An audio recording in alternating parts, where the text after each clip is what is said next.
Hi, nasa tricycle kami ngayon ng anak ko. Papunta kasi kami ng Yubenko. Bibili kasi kami ng konting makakain, gano'n. Tapos tingnan niyo naman yung panahon ngayon dito. Sobrang init. Tapos alam niyo yung init ngayon, napakasakit sa ulo. Mabuti na lang din talaga, one ride lang yung ano dito, Yubenko sa amin. Yung Yubenko Putik, going Putik, gano'n. Napaka-haggard ko nga kasi alam niyo, 3 hours lang yung tulog ko neto eh. Basta 3 hours lang yung tulog ko tapos hindi pa ako naligo.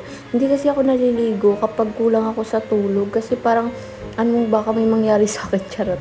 Hindi, ayoko maligo kasi nag-worry din ako sa syempre sa kalusugan ko. Kasi sabi nila, pag kulang ka sa tulog, huwag ka daw dapat maliligo. Okay lang maligo, like for example, 6 hours ka na nakatulog. Actually, 3 hours, okay naman. Pero ako ayoko talaga. Para safety precaution na rin. Charot! Kumuha na nga rin pala kami ng yung basket na to. Yung kulay blue lang para doon lang tayo sa blue basket pipila mamaya.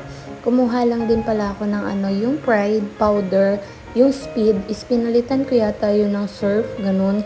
Tapos kumuha na rin ako nitong conditioner ko.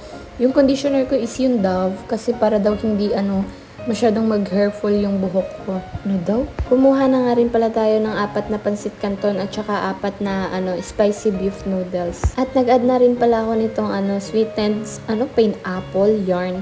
Wala naman akong ref pero okay lang naman yan. Hindi naman yan masisira siguro. Basta wag mo lang tutunggain talaga kasi pag tinungga mo, syempre mapapanis talaga yan kasi may laway. Ganon. Kumuha na rin pala tayo dito ng fudgy bar. Tsaka kumuha na ako ng birch tree. Yung inipit nga pala, pinalitan ko yung nakita niyo kulay blue kanina. Yung parang choco ba yun? Ayan o, yan kasi yung gusto ng anak ko, yan yung pinili niya. So, tinanggal ko na yung inipit. Ni-replace ko na lang nito. Grabe nga, napakahirap mag-video na yung isang kamay ko nasa anak ko, tapos yung isa nagtutulak pa dito sa pushcart, tapos yung isa nagvi-video. Dito na nga rin pala kami sa may counter, magbabayad na kami, tapos after nito, uwi na. So, yun lang. Thank you so much for watching. Bye-bye!